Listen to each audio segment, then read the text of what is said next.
The need to empower more youths with skills to build their lives and guarantee a positive future for them was the crux of the message during the 17th graduation ceremony of trainees at the Oasis of Hope Initiative Skill Acquisition Center, also known as Project Hope.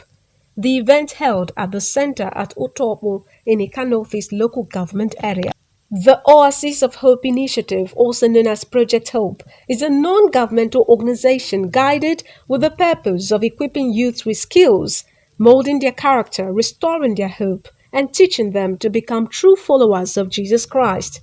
Since its inception in 2005, over 700 students have so far graduated after spending 2 years in the tuition-free center, specializing in, among other things, fashion and design, shoe and bag making, catering and confectionaries, and soap making, with the center providing accommodation and feeding free to all trainees throughout the period. The 2024 graduation ceremony saw 33 youths graduating. As customary for the Project Hope, all the trainees were given starter packs, brand new sewing machines. The chairman of the Oasis of Hope Initiative, Reverend Thomas Okote, said the project was a vision inspired by God because of the deprivation he suffered as a young boy, noting that at the age of 10, he had decided to work hard so he would not need to beg for money, even as he resolved to impact willing youths to become self-reliant.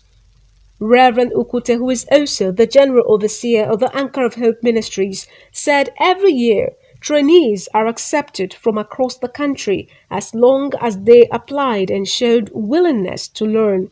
Admonishing them from the text in the Bible, Proverbs 22 verse 29, he congratulated the graduates and urged them to hold on to the teachings they had received from the center, including business management and personal development trainings, even as he thanked their teachers and the Utopo community for their cooperation.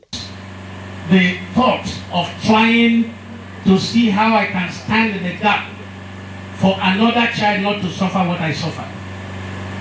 That is the brain behind what I'm doing today. And by the grace of God, we have trained and empowered 725 people. I only train you here for free to set you free from bondage so that you can go back and be productive and be a witness of the fact that the love of God have changed your life, developed you, empowered you to conquer the devil and conquer poverty.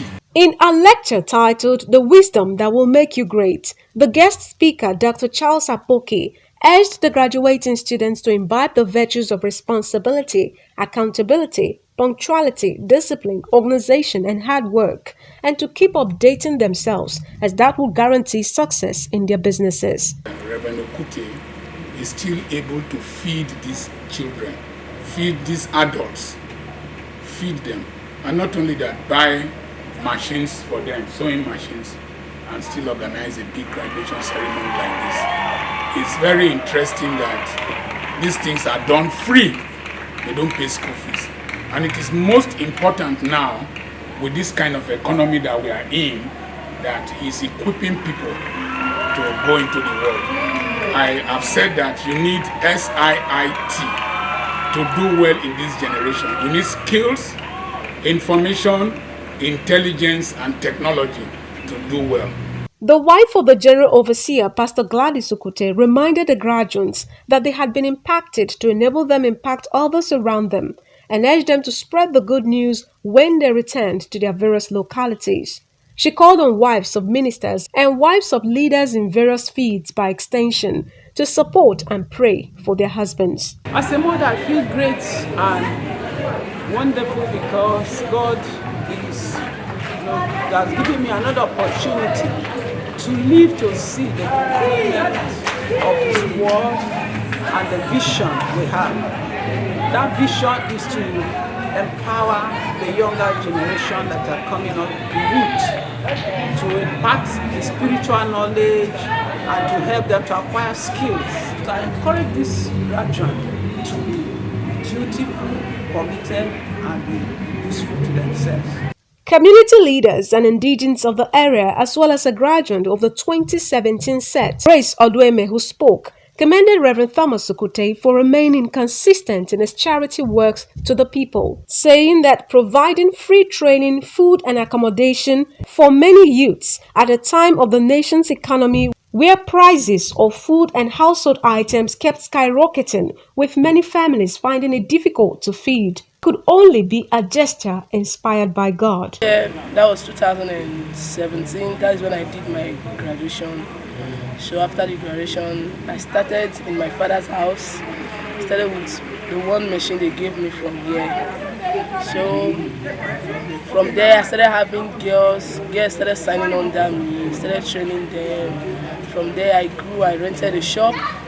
I've trained a lot of persons, and I still have like 10 girls that are under me right now. I knew how much I used to register my son that is doing medicine now in Madonna, how much I used to register him in tailoring when he was in secondary school. What he's doing here free of charge, not collecting money. Tell me, who can do that? I came into that school, Shimi Primary School, where the director is there from 2017. Since then, he has been supplying the students, the pupils rather, textbooks, notebooks. After giving the pupils, after he lay hand and give teachers something again, take home. We have never seen a man like him. Some of the 2024 graduates who spoke in an interview drawn from Edo, Delta, Bayelsa and Anambra states were visibly elated and appreciative as they urged others to take advantage of the center. Right now, before I came here, I can't match machine, but now I can hold scissors, I can cut perfectly, I can sew, I can even bake, I can make pans and school bags, traveling bags.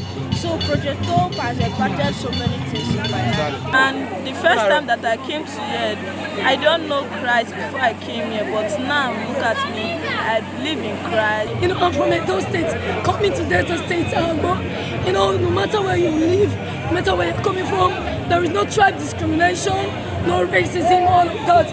Everybody is welcome. Even this dress that I made, I was the one that made it by myself. I want to thank God because I'm a graduate now. Even my parents are here. They're happy for me because I did not disappoint them. This one is my first property. At least I have a property to say that this is my property. In other words, I paid nothing. Eunice Emeyazia reporting.